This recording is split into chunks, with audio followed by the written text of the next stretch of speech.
এমন একটা ফ্যামিলিতে বিয়ে হয়েছে, আপনার প্রতি মুহূর্তে মনে হচ্ছে বাড়ির সবাই আপনার সাথে জুলুম করছে, অত্যাচার করছে, এবং আপনার হাজবেন্ডকে কাপুরুষ মনে হচ্ছে। আপনি সেই সংসারে থাকতেই চাইছেন না। আপনি কি করবেন?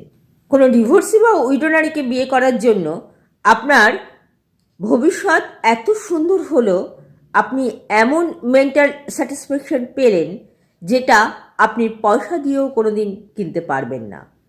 আপনি আপনার এমন সুখ বা সমৃদ্ধি হলো আপনাদের, যেটা আপনি বা আপনারা কল্পনাও করতে পারেননি।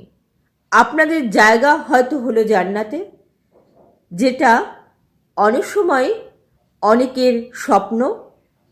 এমন সুন্দর মৃত্যু হলো যেটা অনেকেরই হয় না, অনেকেরই কষ্ট পেতে হয় শেষ সময়।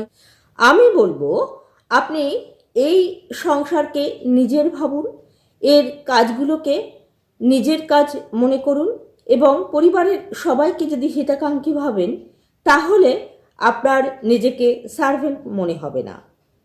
এবং যে প্রেম মহাব্বত আপনি আজকে চেয়েও পাচ্ছেন না, যদি ধৈর্য ধরেন তাহলে একদিন হলেন এই সাম্রাজ্যের অর্থাৎ এই পরিবারের কর্ত্রী। আপনি একটু অ্যাডজাস্ট, ধৈর্য এবং বাড়ির সবাইকে নিজের ভাবতে চেষ্টা করুন। তা না করে যদি এই পরিবারের ছোটোখাটো ঝগড়া অশান্তি ক্রমান্বয়ে মা বা ভাইকে বলতে থাকেন, তারা তো ঝগড়ার সময় প্রেজেন্ট ছিলেন না, তারা এমন কিছু বুদ্ধি দিলেন যা অ্যাপ্লাই করে আপনার পরিবারের সাথে আপনার গ্যাপ এতটা বেড়ে গেল, সেটা ডিভোর্স অবধি গড়ালো। সেসব না করে চেষ্টা করুন একটু অ্যাডজাস্ট করতে, বাড়ির কাজগুলোকে নিজের কাজ ভাবতে, এবং নিজের ক্রিয়েটিভিটি বা গুণ বা ডিগ্রিকে অ্যাপ্লাই করে নিজের মতো করে কিছু করার চেষ্টা করুন। তাহলে অনেকটাই শান্তি পেলেন, মনের চাপও কমল।